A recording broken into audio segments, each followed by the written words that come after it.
Social media से लेकर media पर और अमिताभ की जिंदगी को लेकर अक्सर एक बात चर्चा में रहती है कि अमिताभ की जिंदगी की सबसे बड़ी गलती क्या है। बहुत सारे लोग यही कहते हैं कि जया से शादी करना ही अमिताभ बच्चन की जिंदगी की बहुत बड़ी गलती है। अगर वो रेखा से शादी कर लेते तो उनकी जिंदगी कुछ और होती। लेकिन मेरा ये मानना है कि वो किसी से भी शादी करते तो उनकी जिंदगी में वही होता, क्योंकि उसके बाद जो उन्होंने किया वो उनकी जिंदगी की सबसे बड़ी गलती थी। अमिताभ बच्चन की सबसे बड़ी गलती थी राजनीति में आना, जिसके बाद इन्होंने खुद को फिल्मी दुनिया से कई सालों तक दूर कर लिया। इनके ऊपर भ्रष्टाचार के आरोप लगे, इनके अंदर इतना घमंड आ गया कि अपने फिल्मी दुनिया के दोस्तों से इन्होंने दूरी बना ली कि अब यही सर्वोपरि हैं, यही सब कुछ है। अमिताभ बच्चन और कांग्रेस का रिश्ता बहुत पुराना है, शायद डायनासोर के जमाने से इतना ज्यादा पुराना है। राजीव गांधी के कहने पर ही अमिताभ बच्चन को film Bombay to Goa offer हुई थी और राजीव गांधी के कहने के बाद ही अमिताभ बच्चन ने चुनाव लड़ने का विचार बनाया था। भारी मतों के साथ विजयी हुए, सांसद बनकर आए, लेकिन इनके अंदर एक एटीट्यूड आ गया, एक अलग सा घमंड आ गया। राजनीति में इतनी बड़ी जीत मिलने के बाद इन्होंने अपनी फिल्मी दुनिया के दोस्तों से दूरी बनाना शुरू कर लिया। ये अब नेताओं की तरफ मिलने लगे। कादर खान इसका सबसे बड़ा एग्जाम्पल है कि कादर खान से इन्होंने दूरी बना ली। जो कादर खान इनको एक्टिंग का गुरु मंत्र दिया करते थे, कई मौके पर इनके साथ खड़े नजर आए। और भी बहुत सारे लोगों के साथ अमिताभ बच्चन के रिश्ते बनते बिगड़ते रहे, टूटते रहे। महमूद साहब, जिन्होंने बॉम्बे टू गोवा में ऑफर दिया था, उन्होंने भी अमिताभ बच्चन के ऊपर कई तरह के आरोप लगाए। क्योंकि अमिताभ बन गए थे सांसद, अब इनको चाहिए थी, इन्होंने सीधे सीधे कह दिया था कि अपुन को चाहिए अब फुल इज्जत। इसी फुल इज्जत के चक्कर में इनकी जिंदगी झंड हो गई।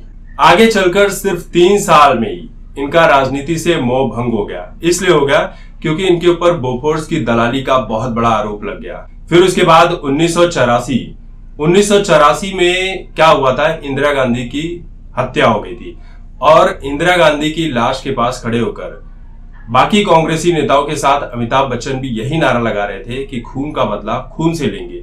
ये बात मैं नहीं कह रहा हूं, ये बात आप गूगल सर्च कर सकते हैं। सिख समुदाय आज भी अमिताभ बच्चन को लेकर इस पर आरोप लगाता है, लेकिन अमिताभ बच्चन कहते हैं कि मैंने ऐसी कोई बात नहीं कही थी। इसलिए आज तक ये बात सही तरीके से साबित भी नहीं हो सकी, क्योंकि उस सिखों का आरोप है कि उस वीडियो को कांग्रेस ने डिलीट करवा दिया था। अमिताभ बच्चन जब राजनीति में प्रचार कर रहे थे तब इनके ऊपर नचनिया भांड जैसे तरह तरह के कटाक्ष भी किए। इन्होंने राजनीति में जो वादे किए थे उन वादों को ये कभी पूरा नहीं कर सके, जिसका इन्हें बहुत बड़ा मलाल भी है।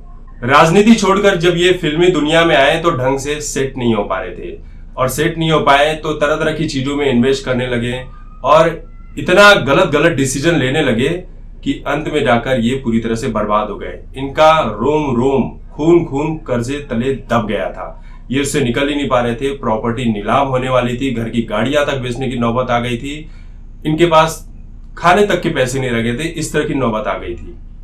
लेकिन वो भला हो अमर सिंह का। अमर सिंह अगर अमिताभ बच्चन की जिंदगी में ना आते तो अमिताभ बच्चन अब तक डूब गए होते, गायब हो गए होते। बाद में कांग्रेस के साथ भी अमिताभ बच्चन के रिश्ते खराब हो गए।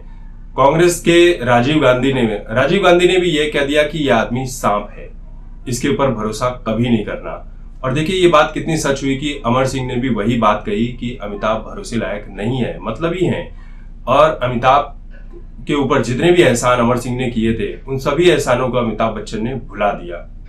तो ये है अमिताभ बच्चन के जिंदगी की सबसे बड़ी गलती, जिसका शायद उन्हें जिंदगी भर पछतावा रहेगा। लेकिन मतलबी इंसान कभी पछतावे में नहीं रहता है।